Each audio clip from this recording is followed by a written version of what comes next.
सामाजिक विज्ञान कक्षा 10 अध्याय नंबर 1 स्वर्णिम भारत प्रारंभ से 1206 तक। इसमें अंक आएंगे आपके एक प्रश्न 1 नंबर का आएगा और एक प्रश्न 4 नंबर का, कुल मिलाकर आपके 5 नंबर के इसमें क्वेश्चन बनेंगे। तो इसमें सबसे पहले हम बात करते हैं भारत में जो वंश था वो था नंद वंश। और नंद वंश से पहले जैसा आपको याद रखना है, नंद वंश से पहले हरिक वंश बना था। तो हरिक वंश के बारे में आपका वर्णन नहीं लिखा है, तो इसमें आपको नंद वंश और नंद वंश का आपको पूछा जाएगा कि अंतिम शासक कौन है। तो नंद वंश का अंतिम शासक आपको याद रखना है वो है घनानंद। नंद वंश का अंतिम शासक उसका नाम है घनानंद। और इसकी जो पूर्व व्यवहारिक कारण, पूर्व राजनीतिक स्थिति के कारण आपको इसमें याद रखना है कि जनता परेशान हो गई और उससे परेशान होकर उसने जो शासन, तो उस समय एक भारत में विशाल साम्राज्य की स्थापना हुई थी, वो था मगध साम्राज्य। और मगध साम्राज्य में जो भारत में अखंड रूप से एक वंश जो स्थापित हुआ था उसका नाम था मौर्य साम्राज्य। मौर्य साम्राज्य या मौर्य वंश। तो आप क्या रखें इसमें मौर्य वंश। और मौर्य वंश की स्थापना वो की जाती है चंद्रगुप्त मौर्य द्वारा। चंद्रगुप्त मौर्य द्वारा। तो आप क्या रखना है कि मौर्य वंश की स्थापना किसके द्वारा की जाती है? चंद्रगुप्त मौर्य के द्वारा की जाती है। और कब की जाती है? तो याद रखना आपको 322 ईसा पूर्व में। तो इसमें आपको याद रखना है कि चंद्रगुप्त मौर्य को मौर्य वंश का संस्थापक भी कहा जाता है। तो मौर्य वंश का संस्थापक कौन है? तो चंद्रगुप्त मौर्य। अब आप समझ सकते हैं कि जो भारत में मौर्य वंश की जब स्थापना की गई थी तो ये किसकी सहायता से? तो उसको याद रखना आपको कौटिल्य की सहायता से। कौटिल्य जो चंद्रगुप्त मौर्य था उसका राजनीतिक गुरु था। तो राजनीतिक गुरु कौन था चंद्रगुप्त मौर्य का? तो उसका नाम था कौटिल्य। आपको इसमें कौटिल्य का जो उपनाम था, कौटिल्य का उपनाम वो था विष्णुगुप्त। कौटिल्य का उपनाम था विष्णुगुप्त। तो आप पूछ सकते हैं कि कौटिल्य का उपनाम क्या था? तो वो था विष्णुगुप्त। अब इसमें आप क्या रख रहे हैं कि जो कौटिल्य ने एक पुस्तक लिखी थी उसका आपको नाम याद रखना है, वो पुस्तक है अर्थशास्त्र। तो आप पूछ सकते हैं कौटिल्य ने कौन सी पुस्तक लिखी थी? वो लिखी थी अर्थशास्त्र। अब अर्थशास्त्र से सारी शासन व्यवस्था की जानकारी प्राप्त होती है। अब इसमें आप क्या रखना है कि चंद्रगुप्त मौर्य का शासन काल जो स्टार्ट होता है चंद्रगुप्त मौर्य। चंद्रगुप्त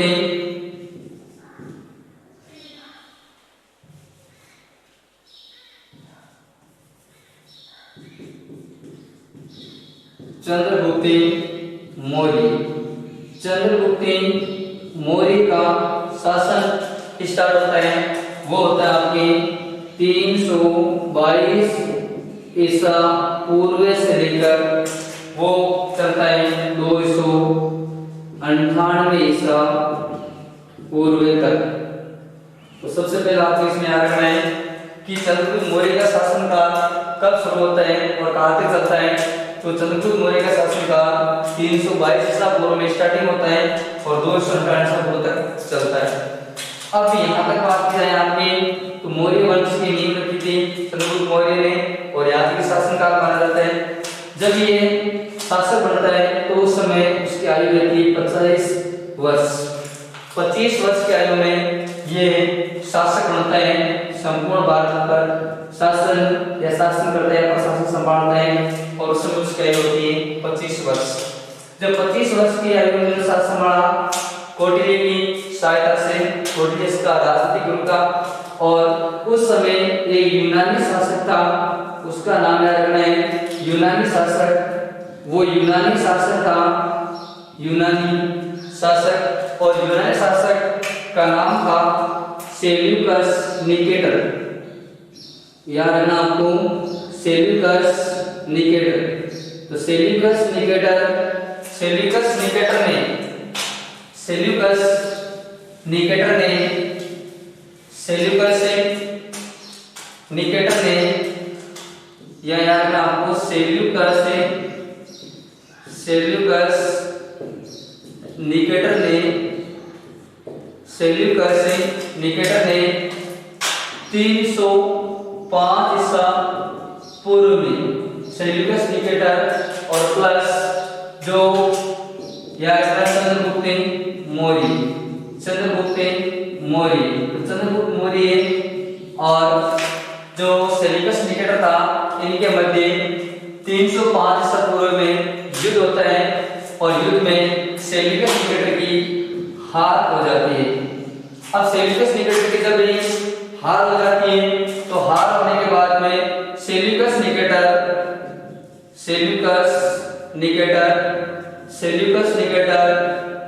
संधि कर लेता है। किससे? तो वो आपके यहाँ संधि करता है चंद्रगुप्त मौर्य के साथ, ही संधि कर लेता है। अब संधि करने के बाद में जो सेल्यूकस निकेटर है उसके पुत्री रहती है, उस पुत्री का नाम है हेलेना। तो आप याद रख रहे हैं सेल्यूकस निकेटर की पुत्री, उसका नाम है हेलेना। तो हेलेना का जो विवाह है, हेलेना का विवाह, और वो विवाह किसके साथ करवाया जाता है? चंद्रगुप्त मौर्य के साथ करवा दिया जाता है। तो वो विवाह करवा दिया जाता है चंद्रगुप्त मौर्य के साथ, उसका विवाह कर दिया जाता है। अब उसके बाद में जो 500 हाथी, अगला पॉइंट आपको याद रखना है 500 हाथी और प्लस 500 हाथी दिए थे, वो किसने दिए थे? चंद्रगुप्त मौर्य द्वारा। और उसके बाद में याद रखना आपको जो कुछ प्रदेश थे, जैसे याद रखना है गांधार प्रदेश, इसके बाद में रखना है गंगा यमुना का मैदानी प्रदेश या सिंधु का मैदानी प्रदेश, गंगा यमुना का मैदानी प्रदेश, और इनके अलावा बंगाल, इनके अलावा बिहार, अफगानिस्तान,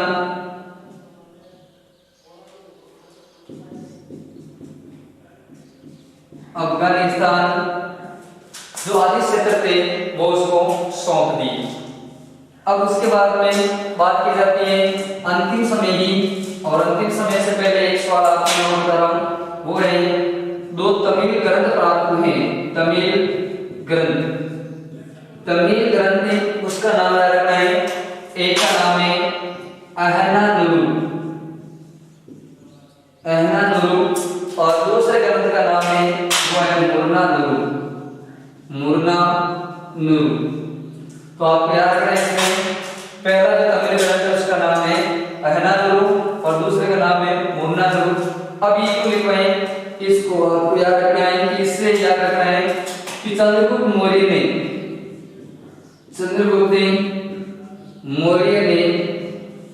दक्षिणी भारत पर भी शासन किया था। दक्षिणी भारत पर शासन स्थापित किया था, शासन स्थापित किया था। इसकी जानकारी किससे मिलती है? जो तमिल ग्रंथ है उसका नाम है अहनानुरु और मुरनानुरु। इससे यह जानकारी मिलती है कि चंद्रगुप्त जो मौर्य था उसने शासन स्थापित किया कहां पर? दक्षिणी भारत में। अब इसके बाद में नेक्स्ट आपको याद रखना है कि जो अंतिम समय अंतिम समय चंद्रगुप्त मौर्य का, जो अंतिम समय में उसने अंतिम समय में याद रखना है जैन धर्म का गुरु होता है, उसका नाम है भद्रबाहु। तो याद रखना है आपको जैन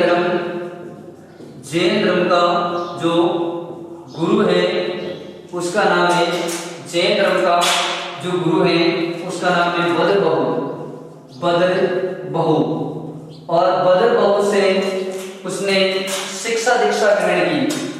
भद्रबाहु से उसने शिक्षा और दीक्षा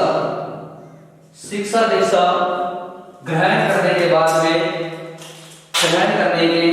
बाद में आपको याद रखना है स्थान है कर्नाटक में श्रवणबेलगोला।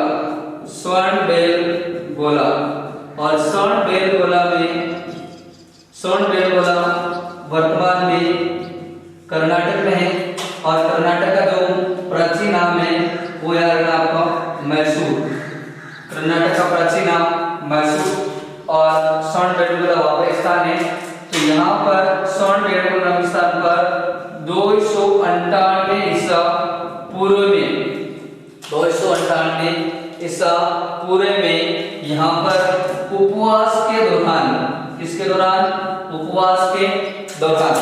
उपवास के दौरान उसकी जो श्रमगति कह सकते हैं या उसकी मृत्यु कह सकते हैं, तो यहाँ पर उसकी मृत्यु हो जाती है।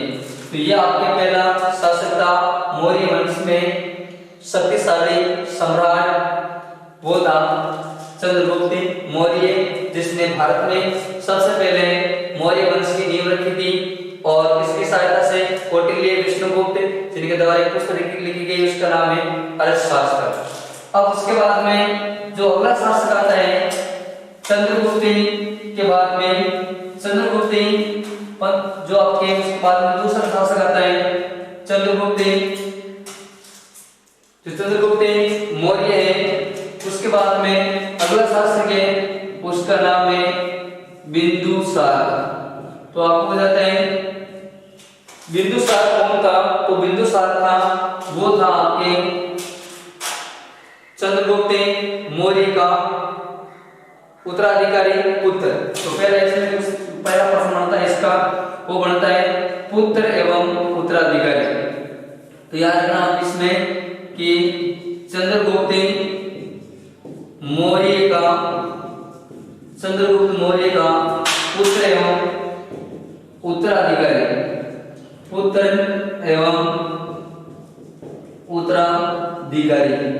तो आपको बताते हैं कि चंद्रगुप्त जो मौर्य था उसका उत्तराधिकारी कौन बना था? तो चंद्रगुप्त मौर्य का उत्तराधिकारी बना बिंदुसार। पुत्र कौन था? तो बिंदुसार था। अब इसमें याद रखना है कि बिंदुसार को अनेक नामों से पुकारते हैं, जैसे आप याद रखना है अमित्रोचेटस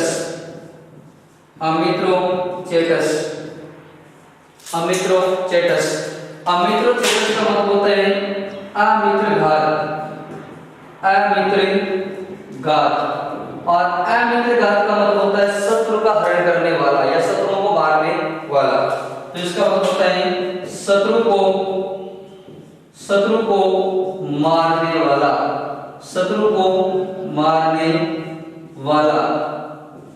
को मारने वाला।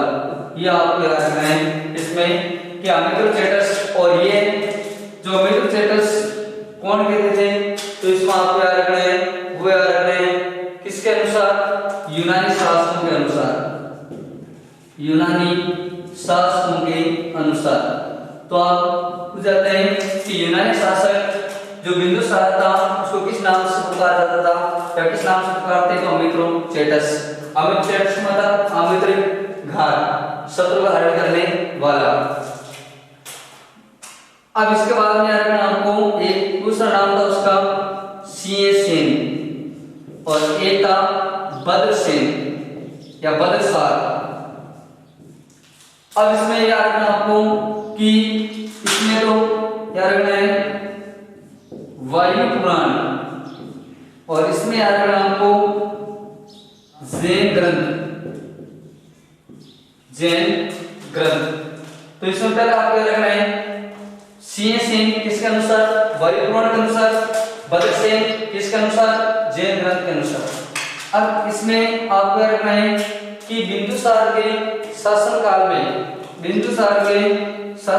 में राजदूत, याद रखना है आपको, राजदूत, और राजदूत उसका नाम था एंटियोकस प्रथम। एंटियोकस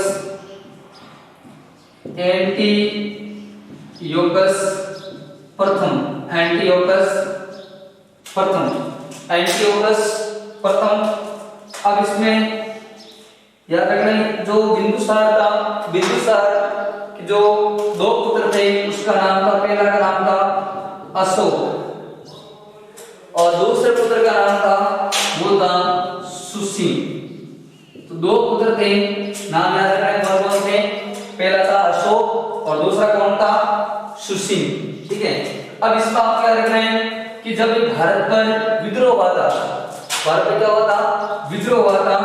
तो भारत पर जब विद्रोह हुआ तो उस समय विद्रोह को दबाने के लिए भारत पर 2 बार विद्रोह हुआ था। 2 बार विद्रोह हुआ था। और तो पहले तो विद्रोह था उसको दबाने के लिए किसको भेजा था? अशोक को। और दोबारा जो था वो उसको भेजा था सुसीम को। अब इसमें आप याद रखना है कि जो इससे अशोक महान ने जान लिया कि जो शक्ति कमजोर मापी गई किसकी? बिंदुसार की। और इसी कारण बिंदुसार के शासनकाल के समय ही आपको याद रखना है, बिंदुसार के शासनकाल के समय ही जो भारत का शासक बन जाता है मौर्य साम्राज्य में, वो है अशोक महान या अशोक कह सकते हैं। अब अशोक का जो शासन चलता है, स्टार्टिंग होता है, वो होता है आपके जो अशोक बिंदुसार था। तो बिंदुसार का शासन आपको याद रखना है 258 ईसा पूर्व से 272 ईसा पूर्व तक। और अशोक महान ने इसका शासनकाल चलता है 273 ईसा पूर्व से, बहुत तक हो गया 73 ईसा पूर्व से लेकर के 232 ईसा पूर्व तक। 232 ईसा पूर्व शासन किसका चलता है? वो चलता है आपके अशोक महान का। अब इसमें ईसा पूर्व लिखा है, यहाँ पर ईसा पूर्व तक 232 ईसा पूर्व तक।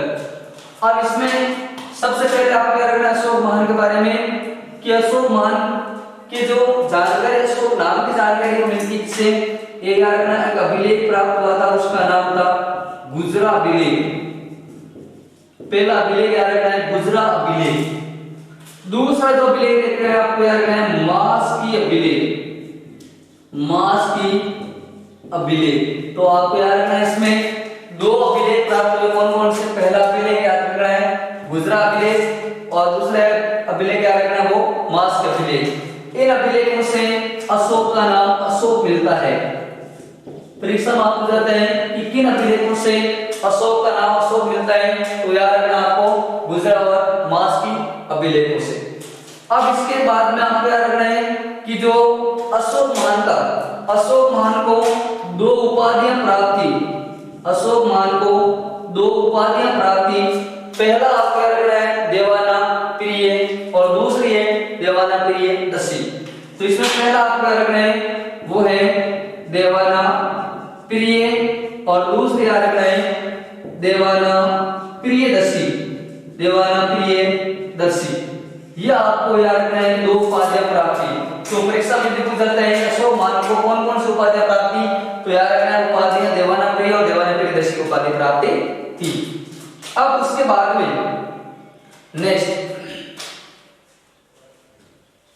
नेक्स्ट आपको याद रखना है कि अशोक जो था उसका विवाह किसके साथ हुआ था?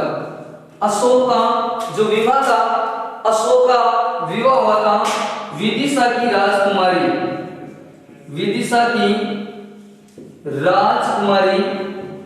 और विदिशा आपके शुंग वंश की राजधानी था। शुंग वंश की राजधानी वो थी विदिशा और विदिशा की राजकुमारी थी, उसका नाम था कारुवाकी, तो याद रखना आपको कारुवाकी। उस कारुवाकी के साथ विवाह था अशोक महान के साथ। अब उसमें आप क्या रख रहे हैं कि अशोक महान तो जो एक पुत्र हुआ था उस पुत्र का नाम था महेंद्र, पुत्र का नाम था महेंद्र। और जो पुत्री थी उस पुत्री का नाम था संघमित्रा, पुत्री थी उसका नाम था संघमित्रा। तो यह आपको याद रखना है कि अशोक महान का विवाह किसके साथ हुआ था, तो अशोक महान का विवाह हुआ था विदिशा की राजकुमारी कारुवाकी के साथ हुआ था। और कारुवाकी जो पुत्र था उसका पहला, उसका नाम था महेंद्र, और दूसरी जो पुत्री थी उसका नाम था संघमित्रा। अब इसके बाद में यहाँ पर आपको जब भी अशोक महान का राज्याभिषेक होता है तो राज्याभिषेक होने के 7वें वर्ष में, राज्याभिषेक होने के 7वें वर्ष में जब अशोक महान का राज्याभिषेक हुआ था तो राज्याभिषेक होने के 7वें वर्ष में जो युद्ध करता उसका नाम है कलिंग का युद्ध। और इस कलिंग के युद्ध से पहले बात की जाए तो कलिंग युद्ध से पहले जो अशोक महान ने जो 2 क्षेत्र थे, एक तो था जम्मू कश्मीर क्षेत्र, जम्मू एंड कश्मीर क्षेत्र, और प्लस जो एक खोतान क्षेत्र था उस खोतान क्षेत्र पर अधिकार कर लिया था। और इसका अधिकार करने के बाद में उसमें साम्राज्यवादी की जो नीति भावना जागृत हुई थी। और उसके बाद में 7वें वर्ष में जो कलिंग पर उसने युद्ध किया था। अब कलिंग पर जब भी आपको पता है कलिंग का युद्ध कब हुआ था, तो कलिंग का जो युद्ध हुआ था वो हुआ था 261 ईसा पूर्व में। कलिंग का युद्ध हुआ था 261 ईसा पूर्व में। अब 261 ईसा पूर्व में जब भी कलिंग का युद्ध हुआ था, 261 ईसा पूर्व में जब कलिंग का युद्ध हुआ था तो कलिंग के युद्ध में विजय हुआ। और ये किसके युद्ध किया था, दक्षिणी भारत में नंदराज शासन का। तो नंदराज मतलब की जो दक्षिणी क्षेत्र था, जो महानदी, तो वर्तमान में महानदी और उड़ीसा क्षेत्र पड़ती है ये उड़ीसा, यहाँ पर युद्ध किया था। ये कलिंग के कहाँ हुआ था, तो उड़ीसा में। ठीक है, कलिंग स्थान कहाँ पर है, उड़ीसा में स्थित है। कौन सी नदी के किनारे पास में, महानदी उड़ीसा की 100 कहलाती है। अब उसके बाद में याद रखना आपको कि जब युद्ध किया था तो युद्ध में लगभग 1 लाख लोगों की मृत्यु हुई थी, 1 लाख लोगों की मृत्यु। तो यहाँ पर याद रखना आपको कि 1 लाख लोगों की मृत्यु हुई थी किस युद्ध में, कलिंग युद्ध में। और इतना नरसंहार करके, मतलब कि जो नरसंहार हुआ था अशोक महान, इतना नरसंहार देख करके उसने जो मतलब कि धर्म चेंज कर लिया था कि आज के बाद में युद्ध नहीं करेंगे। तो युद्ध करने के लिए मतलब कि जो अंतिम प्रण ले ली थी। और उसके बाद में उसने कभी युद्ध नहीं किया। और इससे पहले आपको बता दूं कि जो उसने धर्म भी चेंज कर दिया, मतलब वो पहले जैन धर्म, जैसे आप पहले ऊपर पढ़े कि जो अशोक महान से पहले चंद्रगुप्त मौर्य और इनके अलावा बिंदुसार, ये सभी जैन धर्म से संबंधित थे। लेकिन उन्होंने जो जैन धर्म को छोड़ करके दूसरा धर्म अपनाया था, उसका नाम था बौद्ध धर्म। कौन सा धर्म था, बौद्ध धर्म। तो अभी उसने कह सकते हैं कि वैदिक घोष को छोड़कर उसने धम्म घोष को अपना लिया। तो याद रखना आपको इसमें वैदिक घोष को छोड़कर के कौन सा अपना लिया उसने, धम्म घोष अपना लिया। तो वैदिक घोष को छोड़कर कौन सा अपना लिया उसने, धम्म घोष। मतलब कि युद्ध की जो प्रक्रिया, युद्ध जो शब्द छोड़कर उसने जो धम्म मतलब कि बौद्ध धर्म में जो शांतिपूर्वक जो प्रार्थना करना, यात्रा करना, महामात्र की जो यात्रा करना, ये इस प्रकार की व्यवस्था को अपना लिया। किसने, अशोक महान ने। और इसको अपने उसका क्या कारण था, तो उसका प्रभाव रहा था उसके दो लोग कह सकते हैं या राष्ट्रीय गुरु कह सकते हैं, उसका नाम है, पहले का नाम है मोगलीपुत्र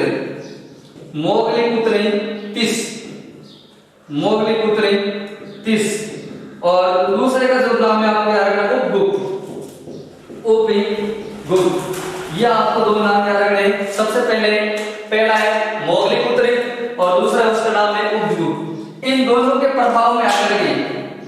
इन दोनों के प्रभाव में आकर के उसने कौन सा दम अपना लिया था?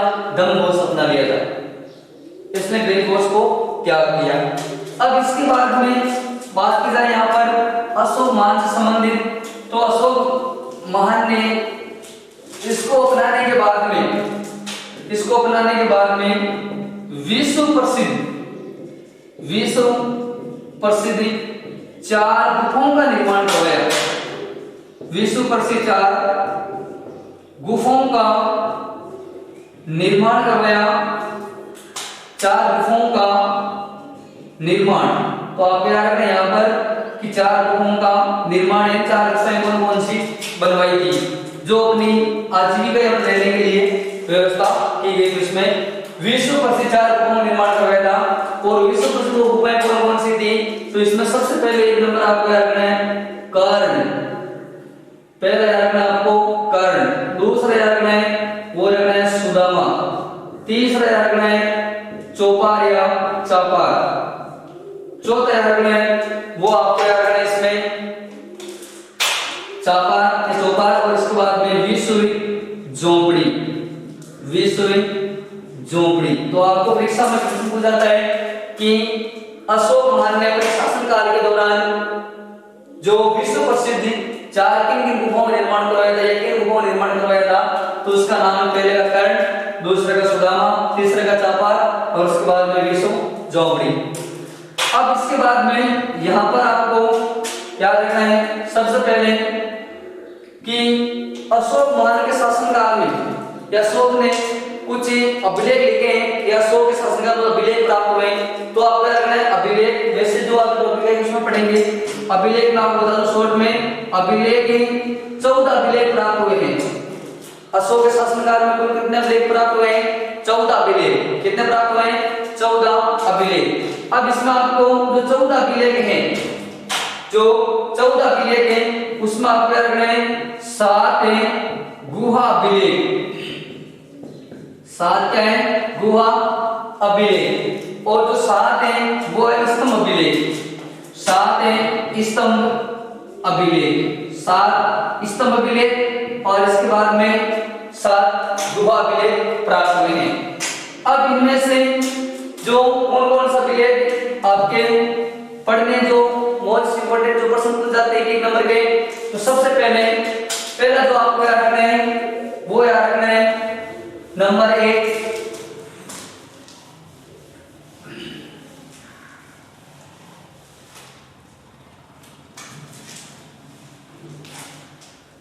पहला जो अभिलेख है वो सबसे पहले रुमनदेही अभिलेख।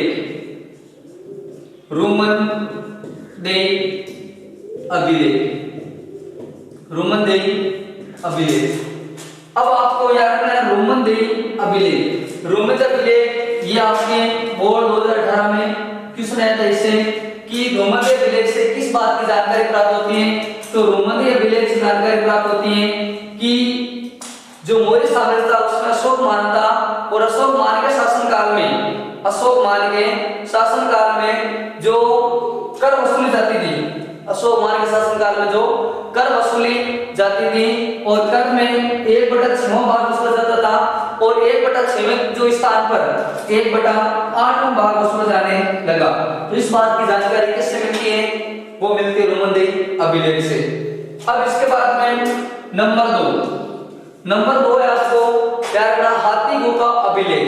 तो नंबर 2 याद रखना आपको वो है हाथी गुफा अभिलेख। दूसरा याद रखना है हाथी गुफा अभिलेख। तो इसमें आपको जाता है कि हाथी गुफा अभिलेख से किस बात की जानकारी मिलती है? तो हाथी गुफा अभिलेख से जानकारी मिलती है कि दक्षिणी भारत पर नंद राज का शासन था। इससे जानकारी मिलती है इस अभिलेख से, हाथी गुफा अभिलेख से। तो याद रखना दक्षिणी भारत पर नंद राज का शासन था। दक्षिणी भारत पर नंद राज का शासन था। ये जानकारी किस अभिलेख से मिलती है? तो ये मिलती है हाथी गुफा अभिलेख से। अब इसके बाद में तीसरा तीसरा आपको अभिलेख याद रखना है, वो है भाब्रू अभिलेख। कौन सा अभिलेख? भाब्रू अभिलेख। भाब्रू अभिलेख। अब भाब्रू अभिलेख का आपको याद रखना है कि भाब्रू अभिलेख से किसकी जानकारी मिलती है? तो भाब्रू अभिलेख के अनुसार आपको इसमें याद रखना है कि किसी पशु विशेष का वध नहीं करना चाहिए। इसके अलावा जो आपके याद रखना है कि बौद्ध धर्म में बुद्धि, शक और धम्म, शक और धम्म, बुद्ध, शक और धम्म, ये तीन जो त्रिरत्न जिस प्रकार जैन धर्म में त्रिरत्न होते उसी प्रकार इसमें भी जो त्रिरत्न है उसकी पालना करनी है, उसका मतलब कि निर्धारण क्या कह सकते इसमें समावेश किया गया है। अब उसके बाद में नंबर अभिलेख। अब इसके बाद आप क्या रखना है? ग्रंथ राजनीति जो ग्रंथ है उसका आप क्या रखना है? राजतरंगिणी। याद रखेंगे आप, राजतरंगिणी। और राजतरंगिणी या राजतरंगिणी कह सकते हैं। तो ये लिखा गया था कर्ण द्वारा। इसका जो लिखा गया था कर्ण के द्वारा। तो आपको याद रखना है इसका लेखक कौन था? कर्ण। सबसे पहले याद रखना है राजतरंगिणी, और राजतरंगिणी के लेखक कौन था? वो था कर्ण। और इसके बाद में जो एक विलन रहेगा उसका जो रचना है वो है विक्रमांक देवचरित।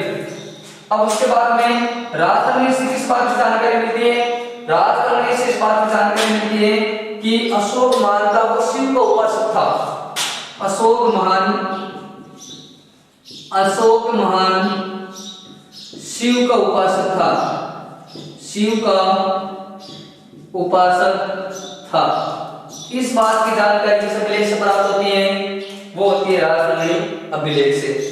अब इसमें जो अभिलेख लिखे गए हैं उस अभिलेखों में आपको पूछा जाए सबसे छोटा और सबसे बड़ा कौन सा है? तो इसमें आप याद रख रहे हैं सबसे जो छोटा, सबसे छोटा और सबसे बड़ा। तो आप क्या रख रहे हैं? सबसे बड़ा। तो सबसे बड़ा है वो आप क्या रख रहे हैं? दूसरा अभिलेख। दूसरा अभिलेख। और सबसे छोटा वो है आपके तीसरा अभिलेख, और सातवां का भी नंबर आता है। तो सातवां तीसरा अभिलेख। सबसे छोटा वो आपके तीसरा सातवां अभिलेख का नंबर आता है, और इसके अलावा प्रथम अभिलेख। अब इसके अलावा जो आपके जो अभिलेखों में जितने भी आज तक अभिलेख लिखे गए हैं किसके? जो अशोक महान के शासनकाल में, उसमें आप क्या रखना है कि अभिलेखों में जो पढ़ने में सफलता किसे प्राप्त हुई है? तो अभिलेखों में अशोक महान के अभिलेखों में पढ़ने में सफलता किस व्यक्ति को प्राप्त हुई है? तो आपको याद रखना है किस व्यक्ति को प्राप्त हुई है? वो हुई आपको याद रखना है जोसेफ प्रिंसेप। जोसेफ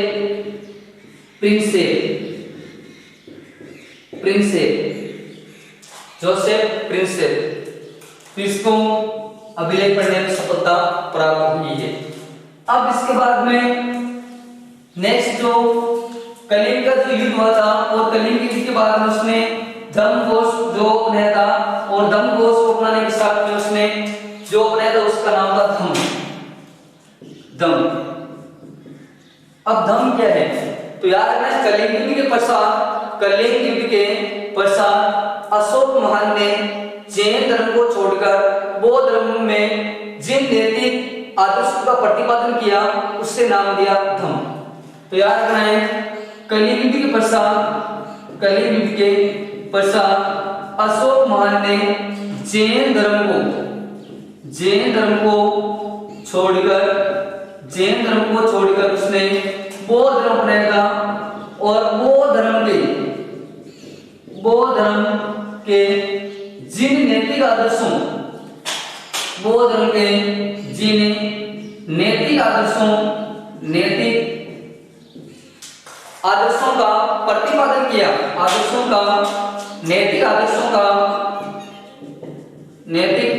का प्रतिपादन किया, नैतिक आदर्शों का प्रतिपादन किया उसे नाम दिया धम्म। अब धम्म की कुछ विशेषता थी, या सो धम्म की कुछ विशेषता थी। तो अशोक दम की विशेषताएं, अशोक दम की विशेषताएं। अशोक दम की विशेषता में जैसा आपको इसमें अर्थ है कि जीवों के प्रति दया का भाव रखना चाहिए। इसके अलावा दूसरा, पाप कर्म से बचना चाहिए, यानी मनुष्य को पापी नहीं करना चाहिए, पाप कर्म से बचना चाहिए। इनके अलावा तीसरा, जो माता पिता है उसका आदर करना चाहिए, माता पिता का आदर करना चाहिए। इनके अलावा जो गुरु होता है उसका आदर करना चाहिए, तो गुरु का आदर करना चाहिए। इनके अलावा जो पेड़ पौधे, जीव जंतु, उनके प्रति दया रखना चाहिए। जीव जंतु यानी उसका शिकार नहीं करना चाहिए, जीव जंतु और पेड़ पौधे की प्रति दया का भाव रखना चाहिए। इनके अलावा दान करना चाहिए, मनुष्य को दान करना चाहिए। इनके अलावा जो शिकार वो नहीं करना चाहिए, तो ये इसने नियम बताए। तो आप पूछ जाते हैं दम की क्या क्या विशेषता थी, तो दम की विशेषता थी ना, सो दम की क्या क्या विशेषता थी, तो उसमें याद रखना दया का भाव, पाप कर्म से बचना चाहिए। इनके अलावा माता पिता जो है उसका आदर करना चाहिए। इनके अलावा गुरुजनों का आदर करना चाहिए। इनके अलावा जीव जंतु जो पेड़ पौधे होते हैं उसके प्रति दया का भाव रखना चाहिए। इनके अलावा दानशीलता की भावना या दान करना चाहिए मनुष्य को। इनके अलावा शिकार करना नहीं चाहिए, मतलब कि शिकार मनुष्य को नहीं करना चाहिए।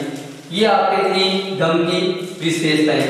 अब उसके बाद में धम्म की विशेषता के बाद में जो अशोक महान था उसने जो धम्म यात्रा शुरू की, उसने शुरू की धम्म यात्रा।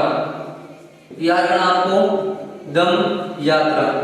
अब धम्म यात्रा क्या थी कि जो पूरे विहार की जो यात्रा की जाती थी, पूर्वी विहार का मतलब कि जो बौद्ध धर्म में जो मंदिर वगैरह होते हैं तो उसको या मठ वगैरह तो उसको विहार के नाम से जानते हैं हम। तो पूरी विहार की जो यात्राएं की जाती थी और ये नाम दिया था धम्म यात्रा। अब इसमें याद करें धम्म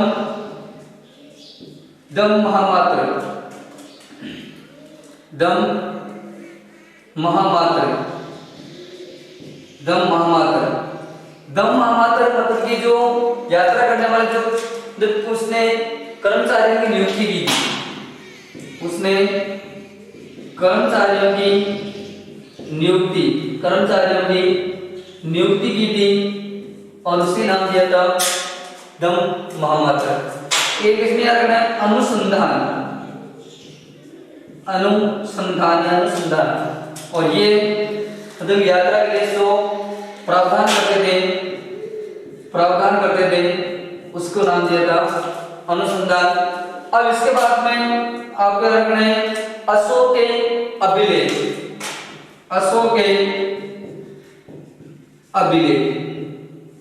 अभिलेखों में आपको सबसे पहले अभिलेख मैंने बता दिया कि अशोक मान के शासन काल में 14 अभिलेख लिखे गए।